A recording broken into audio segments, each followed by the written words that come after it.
There are already a ton of videos on YouTube that rank the Harry Potter books and offer thoughts and reflections on them, but I think I have a unique perspective to add to the mix, and so I'm gonna go through each of the books in this video in order of my least favorite up to the one that I think is the most impactful and also happens to be my favorite of the 7. For context, I'm 26 now, and when the books were coming out, I was in elementary school. So starting with the one that I think is the least good, although compared to other children's books, it's still excellent. It's still in the upper echelon of children's books, is Harry Potter and the Chamber of Secrets. So the second Harry Potter book. That book suffers a bit from a sophomore slump, and were the books to continue to go in that direction, getting more and more focused on the mystery and more focused on, for lack of a better word, horror and suspense, then I don't think the series would have been anywhere near as impactful as it ended up being. But what the second one did prove is that Rowling could write these books iteratively. The next worst, or the next best, is Harry Potter 6, in my opinion.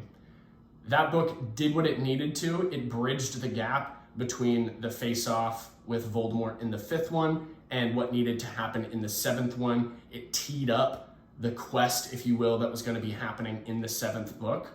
And there certainly are a lot of good moments in there, but compared to, again, the rest of the books, it's not in the upper half or upper third for me. The 5th best Harry Potter book is the last one. It's a good conclusion, but it's far from perfect, and there are a lot of loose ends that weren't tied up. I think as conclusions go, though, it did a better job than most. You don't need to look any further than, say, the last season of Game of Thrones if you'd like an example of a conclusion that's not so good.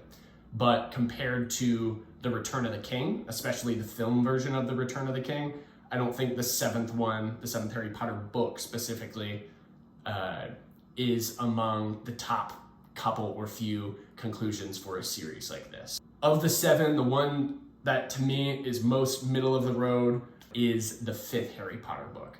It's the longest, and for Harry Potter fans, it was excellent. It was really nice to see an even longer book for people who just couldn't get enough of it, but it was definitely a bit of a turnoff for those who were maybe just starting to get into the series or who weren't as confident of readers. It also objectively is a bit bloated. There's a lot in the beginning that could have been trimmed back, but all in all, I mean, it's Harry Potter 5. It's excellent. I still love it. The third best, in my opinion, is the first one. And were the books to stay relatively similar to the first one, so if, like the second Harry Potter book, they just continued to be 300 to 400 page magical mysteries, I think this first one would have been the absolute best. But there were several other books later in the series that really elevated it. So I'd put the first one at number 3. Definitely one of the top books. Obviously, without the first one, you don't get the rest of them. The one that I think is the second best, and actually this one is my personal favorite, is the 3rd Harry Potter book. And if you're keeping track, you'll know which one is last, but I'm going to talk about the 3rd one for just a minute. The 3rd one really deepened the human story. It focused on Harry's parents and his lack of having a dad. And I think there are just so many pieces of that book that are beautiful and resonate well. And so then lastly, the 4th Harry Potter book is the one that really elevated the series. It's obviously the biggest jump in length from 3 to 4, but it expanded the world in a really elegant way. There were a bunch of events that were spectacular to imagine, notably the Quidditch World Cup, which isn't in the movies. And this one also is the one where the war that carries through the rest of the books starts. Voldemort comes back to life. It's definitely the turning point in the series. It is more or less the climax of the series because the first 3, there's no Voldemort, the stakes are a little bit lower, he's trying to come back, but he gets foiled at every turn. So that's how I'd rank the Harry Potter books. I don't really care about anything other than these 7 books and the 8 movies that were made from them. Those are the quintessential pieces of the Harry Potter universe as far as I'm concerned. Everything else is just extra for people who are super fans and love everything that's come after, and the other books that were released during, like Quidditch Through the Ages, Fantastic Beasts, power to you.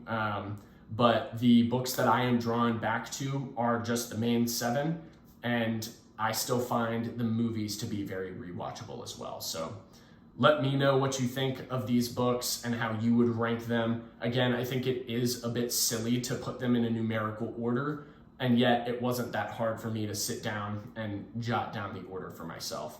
I think what really elevates the 4th book is the jump that was made from Harry Potter 3 to Harry Potter 4.